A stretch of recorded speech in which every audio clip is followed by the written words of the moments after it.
Hemingway, you're now recognized for 5 minutes. Chairman Stile, Ranking Member Morell, distinguished members of this committee, thank you for giving me the opportunity to testify today. The American system of self-governance is under attack.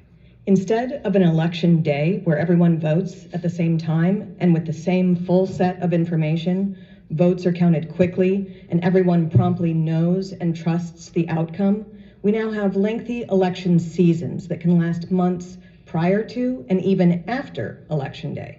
The situation is so absurd that we have presidential and gubernatorial debates weeks after some people have already voted. Instead of having total security and a verifiable chain of custody for ballots being issued, cast, and counted, we flood addresses across the country with tens of millions of unsupervised mail-in ballots months ahead of elections, frequently to locations from which voters, if they're even alive, have long since moved.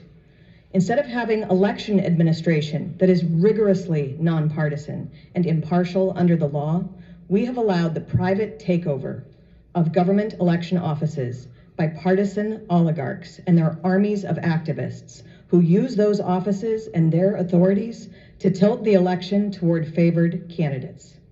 Instead of voters being able to vote for the candidate of their choice, powerful interests backed by wealthy oligarchs are working to remove the most popular candidate and the ruling party's chief opponent from the ballot in a move reminiscent of Soviet Russia.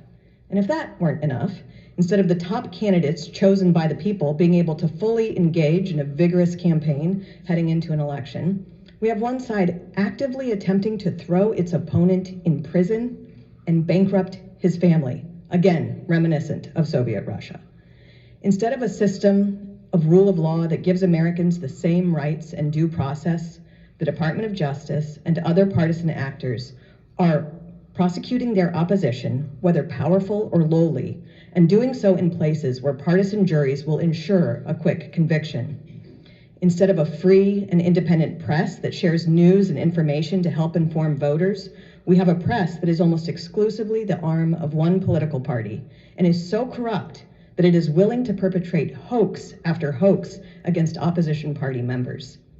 Instead of a vibrant public square where Americans can debate issues and express their strongly held views, we have an elaborate censorship industrial complex where the government works hand in hand with tech oligarchs to suppress and blacklist debate on all the important issues that contribute to election outcomes.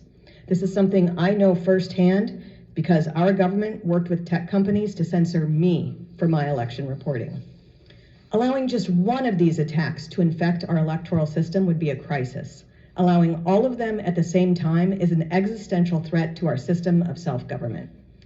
In my best-selling book on how election administration has been co-opted by groups seeking political power, I reported on a new phenomenon in the 2020 election that has already severely eroded trust and needs to be addressed decisively. In the last presidential election, nonprofit groups with very strong ties to the Democrat Party and funded by one of the world's wealthiest and most powerful men, Facebook founder Mark Zuckerberg, took over government election offices, most notably in the Democrat areas of swing states. Since then, the efforts by partisans to further infiltrate government election offices to ensure favorable outcomes have only increased. I look forward to answering questions about how the private oligarch